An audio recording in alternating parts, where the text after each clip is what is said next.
Frankenstein lives. I'm feeling good. How about you guys? I don't know, but I'm feeling good. 400 subscribers is just, it's insane. 1,000 followers on Instagram. I mean, like, what is going on? Thank you guys for all the support. In all seriousness, I really do appreciate it. And, yeah. One of my highest anticipated movies of this year is what we're going to be reviewing today. Lisa Frankenstein. I missed it in theaters and it just became available to rent. The reason why this really intrigued me is it's directed by Zelda Williams. If you're unfamiliar, that is Robin Williams' daughter, which is really cool. Also the cast, and I'm a huge fan of quirky horror comedies. Now, not only is this a quirky little horror comedy, it takes place during the 80s. And it's about Frankenstein, like resurrecting somebody. So I was immediately all over it. And it has Catherine Newton. I love Catherine Newton. She was in Freaky. She was in Blockers. She was in Lady Bird, very tiny part in Lady Bird. I love her. I loved her. I love pretty much all her movies. The only movie that she's in that I don't love is Ant-Man Quantumania. But she was still good in that movie. And then playing the Frankenstein's monster type character is Cole Sprouse, which I'm a little bit unfamiliar, but he's either Zach or Cody. I don't know which one he is, but he's one of them. And he was also in Riverdale, and he's playing the Frankenstein's monster. This follows Catherine Newton's character, Lisa Swallows. Interesting last name. Pretty much her mom got murdered by a killer in front of her, and she now has her dad and this bitch of a stepmom, and then the stepmom's daughter, and she's nice to Lisa. I keep wanting to say Lily, I don't know why, but the mom really doesn't care about Lisa. She only really cares about the daughter. Very,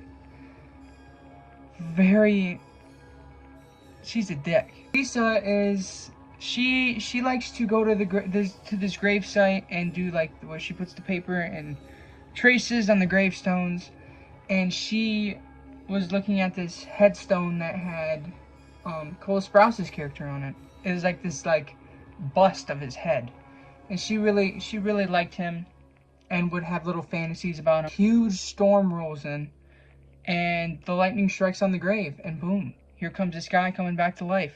Frankenstein style, coming into Lisa's house, all muddy and growling. The 80s vibes are definitely here. I actually thought at some points that the 80s aesthetics were a little too forced onto the viewer. Now, it's like drenched in 80s. It's pink neon, blue neon, the outfits are ridiculous. You got the crazy hair and the hairspray, and you got the just, it's beautiful. It's a beautiful color scheme. It's like the neon lights, dark lighting, that type of thing, and it was really well done. The soundtrack is pretty great. You got Pixies in here, you got REO Speedwagon, you got there were more, but I can't think of them. But it was a great soundtrack. Cole Sprouse's performance is probably my favorite of the whole film. He's very limited. His character's very limited. His character is missing a hand. He can't talk.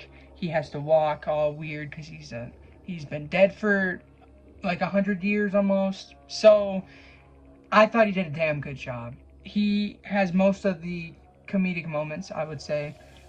It's just hilarious. Like him when he's in bed with Lisa, that whole scene is just hilarious because of his facial expressions and his grunting. It's all really well done. So gotta give it up for Cole Sprouse. That was probably very difficult to do, and this just proves that he is a good actor. I mean, he's a good actor. To do something like that well and that believable, it's not easy to do. Catherine Newton, she plays the character that she usually plays. She played the same character kind of in Freaky, where she's like this very low-key girl that when she, like in Freaky, when she was Freaky Friday, she got all, you know, like sexy with the different looks. In this one, when she gets with the dead guy, she gets all sexy in the new look. It's pretty much like the same character she always plays, but it's good. I mean, she's good at playing that character where she's very low-key, she's kind of edgy, and she keeps to herself, But then later on in the film, she really expresses herself. The humor really worked for me, which is what I was most nervous about. Sometimes with these quirky comedies, they're a little too Gen Z for me. Like, usually with these quirky comedies, the Gen Z is a little too pushed. It sometimes feels like that's how adults see Gen Z kids. It's just obnoxious, throwing out Twitter terms and everything. But this obviously takes place in the 80s, so there wasn't a lot of Gen Z humor in here.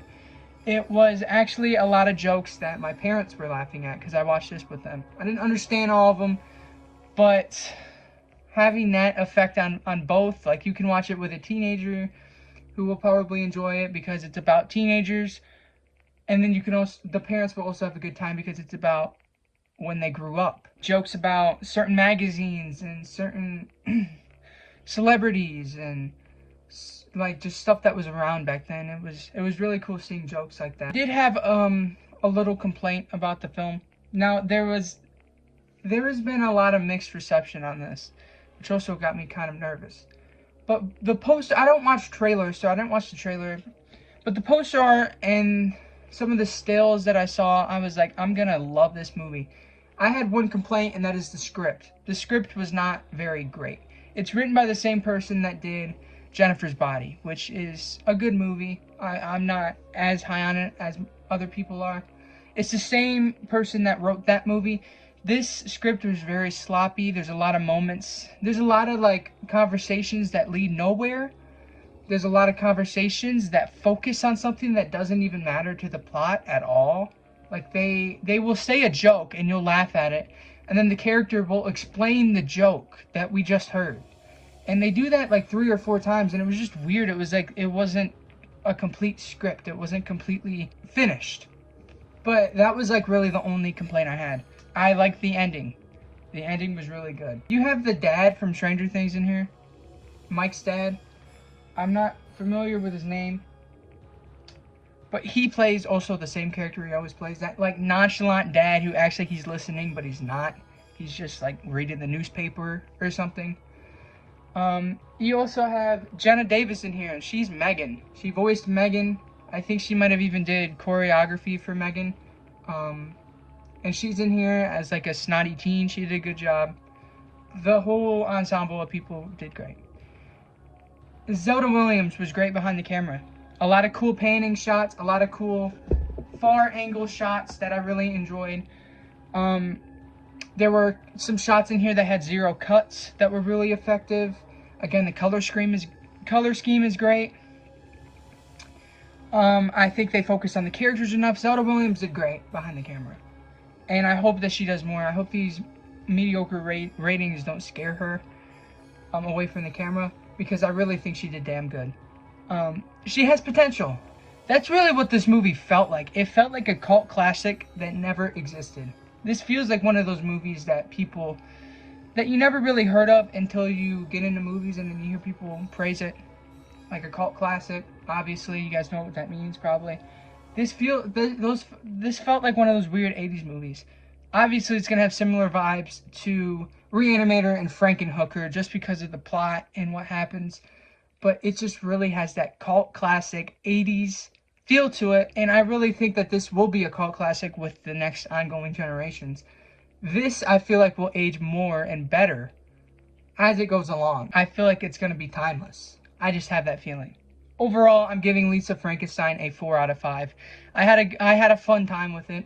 It did everything I wanted it to do. It was funny, it was quirky, it was quick, it was stylish, it had a great soundtrack, it had a great cast, phenomenal acting, phenomenal cinematography, directing from Zelda Williams. Everything I wanted was in this movie. Only thing that I would change is the script. So that was my review of Lisa Frankenstein. Hopefully I covered everything that I wanted to cover. Make sure to subscribe to the channel. Thanks for 400 freaking subscribers. I can't believe it. Make sure to also follow my Instagram. Thanks for 1,000 followers over there. I can't believe it. And then follow my Letterboxd at wehateian, because why not? I love you guys. Thanks for watching my videos. I'm reading all the comments. Don't worry. Thanks for all the support. I absolutely love you guys. Peace.